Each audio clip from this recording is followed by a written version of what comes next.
ಸ್ನೇಹಿತರೆ, ಒಬ್ಬ ಮುಸುಕುಧಾರಿ ವ್ಯಕ್ತಿ.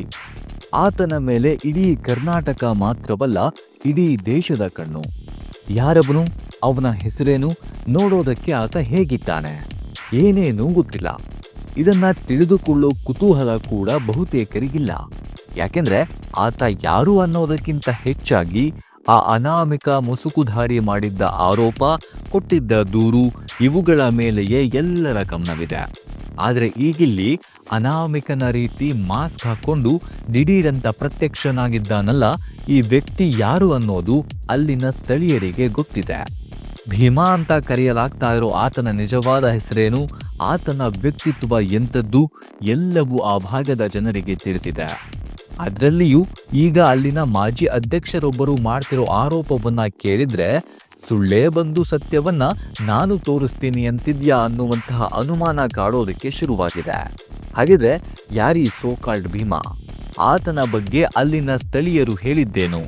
ಇವನನ್ನ ಸಂಪೂರ್ಣವಾಗಿ ನಂಬೋದಕ್ಕೆ ಸಾಧ್ಯವಾ? ಈ ಎಲ್ಲದರ ಬಗ್ಗೆ ವಿಡಿಯೋದಲ್ಲಿ ಡೀಟೇಲ್ ಆಗಿ ಹೇಳ್ತೀವಿ. ಆದರೆ ಅದಕ್ಕೂ ಮೊದಲು 3ನೇ ದಿನದ ಆಪರೇಷನ್ ಅಸ್ಥಿಪಂಜರ ಕಾರ್ಯಾಚರಣೆಯಲ್ಲಿ ಸಿಕ್ಕಿರೋ ಬಿಗ್ ಟ್ವಿಸ್ಟ್ ಬಗ್ಗೆ ಕ್ವಿಕ್ ಆಗಿ ಒಂದ್ಸಾರಿ ನೋಡಿಬಿಡೋಣ. ಸ್ನೇಹಿತರೆ, ಧರ್ಮಸ್ಥಳದಲ್ಲಿ ಅನುಮಾನಾಸ್ಪದವಾಗಿ ಸಾವನ್ನಪ್ಪಿದ್ದ 100 ಶವಗಳನ್ನ ನಾನೇ ಮಣ್ಣು ಮಾಡಿದ್ದೀನಿ. ಬೇಕಿದ್ರೆ ಅವುಗಳನ್ನ ತೋರಿಸ್ತೀನಿ ಅಂತ ಅನಾಮಿಕ ವ್ಯಕ್ತಿಯೊಬ್ಬ ಪ್ರತ್ಯಕ್ಷನಾಗಿದ್ದು, ಆನಂತರ SIT ರಚನೆಯಾಗಿದ್ದು, ಸ್ಥಳ ಮಹಾಜರು ಕೂಡ ನಡೆದು ಮಣ್ಣಿನಾಳದಲ್ಲಿ ಮುಚ್ಚಿಡಲಾಗಿದೆ ಅನ್ನೋ ಸತ್ಯ ಹುಡುಕಿ ಆಪರೇಷನ್ ಅಸ್ಥಿಪಂಜರ ಸಹ ಶುರುವಾಗಿದ್ದು, ಈ ಎಲ್ಲವೂ ನಿಮ್ಗೆ ಗೊತ್ತೇ ಇದೆ. ನೇತ್ರಾವತಿ ನದಿ ತೀರದ ಅರಣ್ಯದಲ್ಲಿ ಶುರುವಾಗಿದ್ದ ಸಮಾಧಿ ಸತ್ಯಶೋಧ ಕಾರ್ಯಾಚರಣೆಯಲ್ಲೀಗ ದೊಡ್ಡ ತಿರುವು ಸಿಕ್ಕಾಗಿದೆ. 3ನೇ ದಿನದ ಉತ್ಖನನದಲ್ಲಿ ಅನಾಮಿಕ ಕೊಟ್ಟ ಸುಳಿವಿನ ಮೇರೆಗೆ ಅಸ್ಥಿ ಶಿಕಾರಿಯನ್ನ ಮಾಡಿದ SIT. ಗುರುವಾರ 6ನೇ ಪಾಯಿಂಟ್ನ ಅಗೆಯೋ ಕಾರ್ಯ ಶುರುವಾಗಿತ್ತು.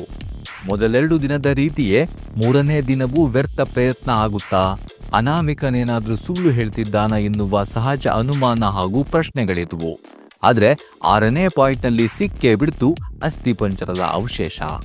ಗುರುವಾರ ಮಧ್ಯಾಹ್ನ 1:15 ವೇಳೆಗೆ ಪಾಯಿಂಟ್ ನಂಬರ್ 6ರಲ್ಲಿ ಅವಶೇಷಗಳು ಪತ್ತೆಯಾದವು. ತಲೆಬುರುಡೆಯ ಒಂದು ಚೂರು ಹಾಗೂ ಮನುಷ್ಯ ದೇಹದ 12 ಮೂಳೆಗಳು ಅಲ್ಲಿ ಸಿಕ್ಕಿದ್ವು. ಆನಂತರ ಅವುಗಳನ್ನ ಡಬ್ಬಿ ಹಾಗೂ ಪ್ಲಾಸ್ಟಿಕ್ ತರಿಸಿ ಸಂಗ್ರಹಿಸಿಕೊಳ್ಳೋ ಕಾರ್ಯಕ್ಕೆ ಮುಂದಾಯಿತು SIT. ಈ ಅವಶೇಷಗಳನ್ನೀಗ FSLಗೆ ಕಳುಹಿಸಿಕೊಡಲಾಗಿದೆ.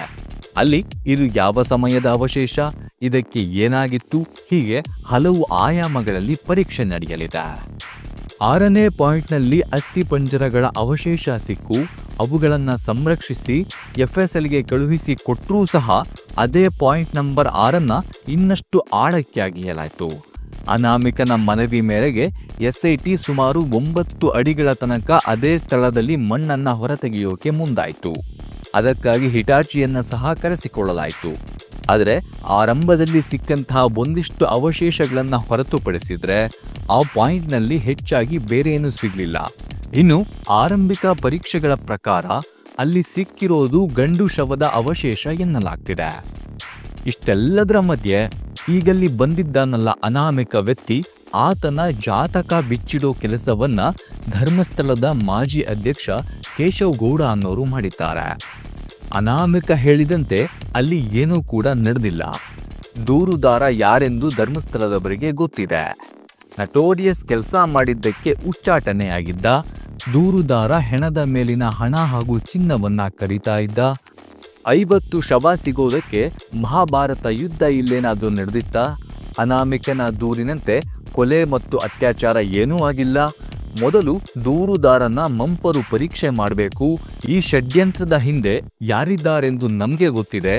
ಉತ್ಖನನ ವೇಳೆ ಮೃತದೇಹಗಳು ಸಿಕ್ಕರೂ ಅಚ್ಚರಿಯಿಲ್ಲ. ಯಾಕೆಂದ್ರೆ ಕ್ಷೇತ್ರದಲ್ಲಿ ಗುರುತಿಲ್ಲದೆ ಸತ್ತವರನ್ನ ಮಣ್ಣು ಮಾಡಲಾಗಿದೆ.